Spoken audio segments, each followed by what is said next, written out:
私のお出かけする日のカバンの中身をご紹介していきたいと思います。比較的荷物は軽く身軽に行きたいなと思っているので、割とミニマルなカバンの中身になっているんじゃないかなと思います。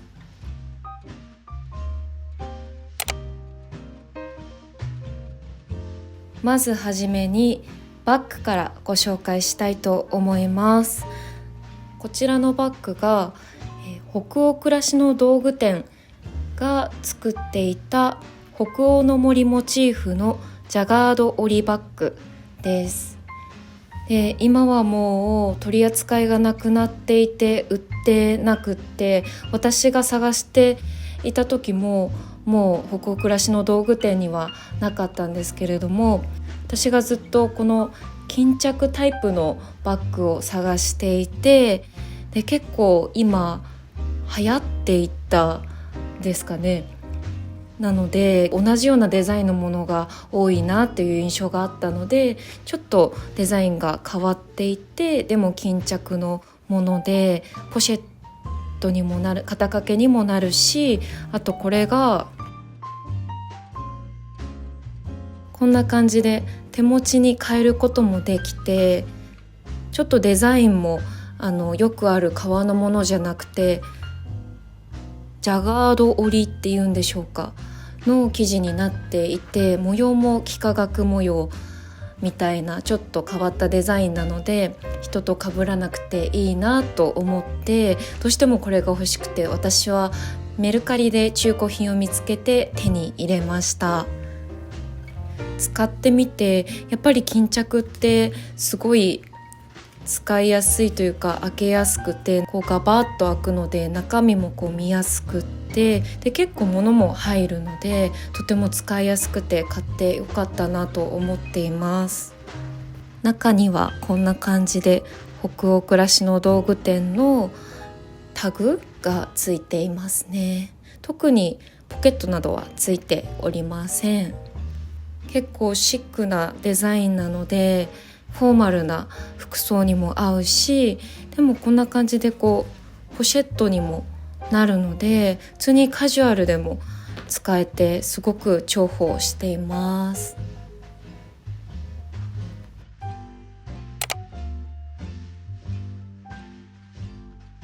はい、次にポーチをご紹介したいと思います。こちらのポーチに入っているのが結構必需品というか、これを持っておけば出先でも安心っていうものを一つのポーチにまとめました。でこのポーチがデルフォニックスのコンタフラットケースメッシュの S で、私がライトブルーを選びました。これは私のすごくお気に入りの雑貨屋さん、結構都内には何店舗かあるんですけど、スミスっていう雑貨屋さんで偶然見つけました。ちょうどこの必需品たちを一つにまとめられるメッシュのポーチを新しいもので探していたので、ちょうどぴったりだなと思ってゲットしました。あとこのポーチの私的キュンポイントはここの中なんですけど、デルフォニックスのタグがこのライトブルーにちょっとなんて言うんでしょう、ライムグリーンというかライムイエローっていうこの色の組み合わせ、タグとメッシュポーチの色の組み合わせがすごく可愛いなと思うのと、あとこのメッシュの部分が今まで使っていた無印のものはナイロンというか布というかで、色もグレーだったので汚れが目立ってきてしまっていたんですけど、これはビニール生地なので汚れもあまり目立たずつきにくく使えるかなっていうのが期待ポイントです。で中身が、私は薬だったり化粧品類が入っているんですけど、目薬もうないですね。私はコンタクトをつけているので目薬と、あとは、出先でのお直し用にエトブスのミネラル UV ベール、お直し用のパウダーを持ち運んでいます。これは普段のお化粧でも使っているので、お化粧するときはこのポーチと、あとこの間紹介した化粧のポーチをこう机の上に出してお化粧するっていう感じです。あとは櫛、これは無印良品で買ったものだったと思います。あとはこれがケイトのリップモンスターですね。あとはケイトのデザイニングアイブロウです。私は眉毛がとっても生まれつき薄いので、ちょっと眉毛が薄くなってしまうと人相が悪くなってしまうので、眉毛を描くものは常に持ち運ぶようにしています。で、あと胃が弱いので大谷さんはもう必需品ですね。錠剤と粉のものを1個ずつ持ち歩いていて、であとはこの中に解熱鎮痛剤が入っています。はい、ポーチの中身はこんな感じです。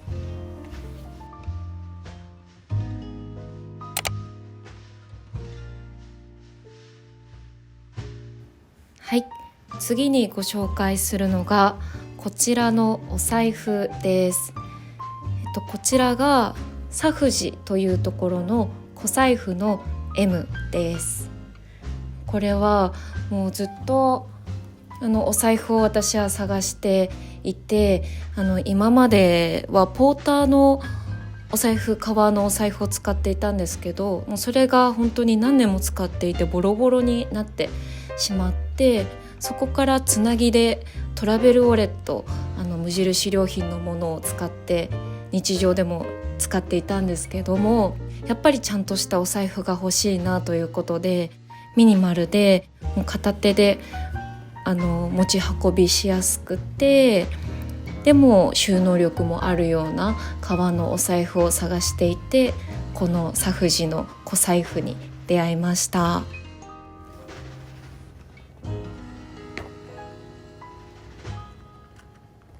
開くとこんな感じになっていて、お札をここに一番こちら側に挟んで、ここには小銭が入れられて、ここにカード類も入れられるようになっています。結構収納力もあってたっぷり入るので、このサイズでもお財布は十分かなと私は思っています。革小物がすごく好きなので、革のものでずっと探していたんですけども、インスタグラムで最初このサフジのお財布を知って、でホームページの方も見てみたらとっても素敵な作り手さんだなと思って、で実際に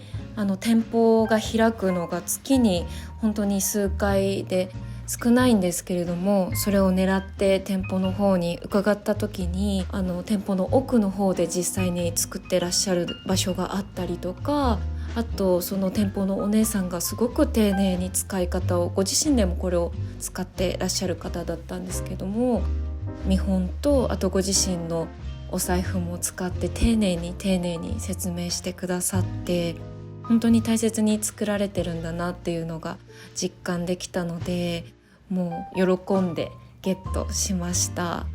この革のちょっと厚みというか、だんだんこれが使い慣れていくことにキュッとこうしなやかになっていくのも楽しみですし、あと今これが結構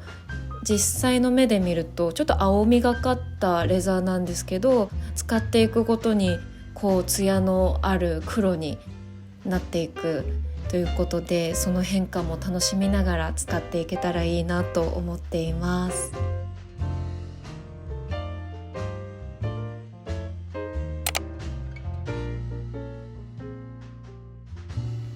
はい、次にご紹介するのがこちらのハンカチです。こちらは以前2024年の上半期のベストバイでご紹介したこともあるハンカチなんですけれども、オールドファッションストアで買った青に浮かぶという名前のハンカチです。中番さんという画家さんが描かれて作られたハンカチになっています。広げるとこんな感じです。はい、すごい素敵な絵で一目見て胸がキュンとしたので、やっぱりハンカチは毎日使うものですし、目に触れるものなので気分が上がるものを使いたいなと思い、これを選びました。いつもハンカチはお気に入りのものを入れるようにしています。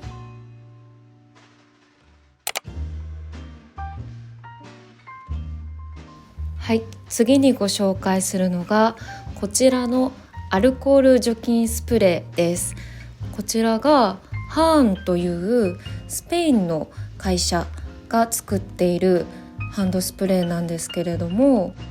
65% の除菌スプレーに乾燥時期に保湿もできるアロエベラが配合されているので、除菌しながらも同時に保湿もしてくれるっていうのと、あとは香料が入っているので香りも楽しめるっていうのも一つポイントかなと思っています。私はもう一つこの青いものも持っているんですけれども、今持ち歩いているのがモヒートスプラッシュという香りで、グリーンミントとライムのすっきりとした香りのものになっています。でもう一個持っているのがこちらが、モーニンググローリーという香りで、甘いグレープフルーツの香り、爽やかな香りになっています。でこのハーンのハンドスプレーのいいところは、そういう除菌もできて香りもよくって保湿もできるっていうところの他に、ボトルが 100% リサイクル可能なポリプロピレンプラスチックを使っていて、環境保全の取り組みも行っているところということで、安心してそういった部分でも使えるかなと思ってこれを選んで今私は使っています。あとはこれ詰め替えも可能になっているので、一回全部使い切ったらそれで終わりじゃなくて、また詰め替えを買って詰め替えて使うことができるので、そういった面でもすごいいい買い物をしたなと思っています。あとは薄くてとってもコンパクトなので、カバンの中に入れていってもかさばらないのがいいなと思っています。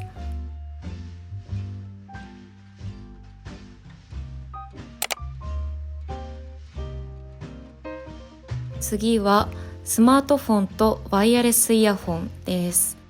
私はずっとワイヤレスイヤホンはジャブラのものを使っています。これは確かエリート85ですかねを私は今使っています。ノイズキャンセリング機能がついているので、あとは外音取り込み機能もあるので、状況に応じて使い分けられるのがいいなと思っています。であとはスマートフォンは最近やっと SE 第2世代から iPhone15 に変えました。今まではモバイルバッテリーを常に持ち歩かないと1日持たなかったんですけれども、新しいものに変えてからもう2日ぐらい充電しなくてもいけるようになったので、モバイル充電器を持ち運ぶ必要がなくなったのがすごく大きな一つのポイントかなと思っています。でケースがライノシールドとゴッホ美術館のコラボのケースを使っています。ゴッホが描いた花咲くアーモンドの枝をモチーフにしたケース、クリアケースを使っているんですけれども、これが綺麗なのでなるべく隠したくはないんですけれども、モフトのスマホスタンドがとっても便利で、結構これをつけたまま持ち運ぶことも多い最近です。こんな感じで立てることもできるし、横に置くこともできるのでとっても便利で、あとは間にカードを挟むこともできるので、私はカードはお財布に入れてしまっているので、今はデザインが可愛いフーグレン東京のポイントカードを入れているだけなんですけれども、カードをよく使う人は重宝するかなと思います。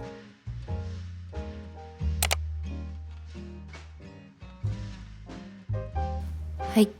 あとは鍵たちですね。私は自転車に乗って駅まで行くので、自転車の鍵と、あとは家の鍵、あとはジムの鍵も一緒にここに入れることがあります。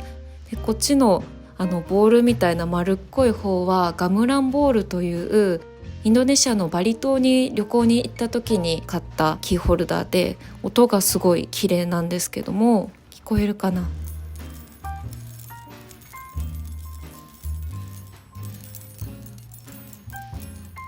なんかこんな感じで、日本の鈴ほどこうリンリンと激しくない柔らかな音がするので、落ちた時にも気づくし、つけていると旅のことを思い出すので、これをつけています。あとこっちの鍵のキーホルダーの方も、これはフランスのパリに旅行に行った時にゲットしたお土産を鍵のキーホルダーとしてつけています。結構こういった雑貨とかは旅先で出会ったものを使うことが多いかなと思っています。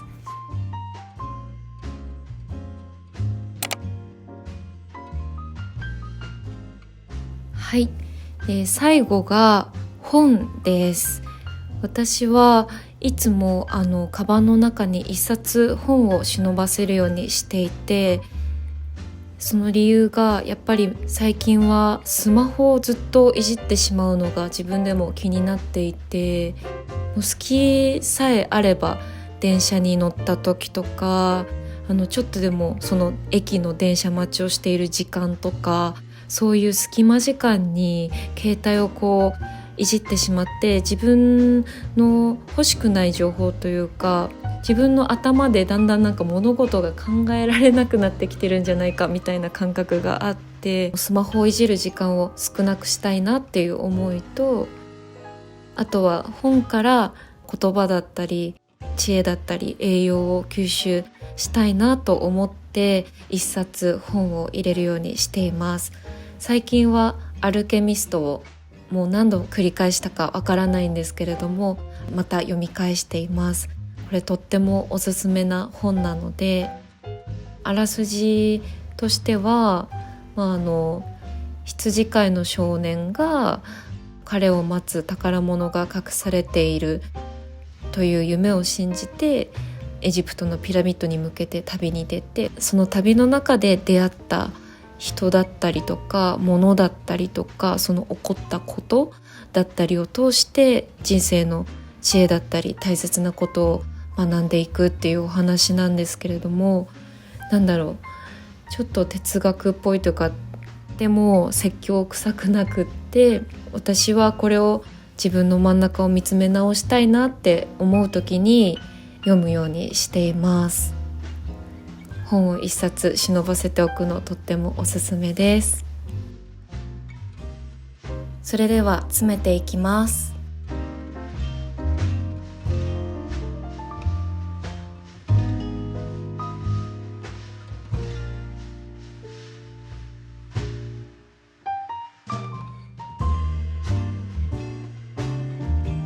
最後まで見てくださりありがとうございました。もしよければチャンネル登録と高評価もよろしくお願いします。それではお出かけに行ってきます。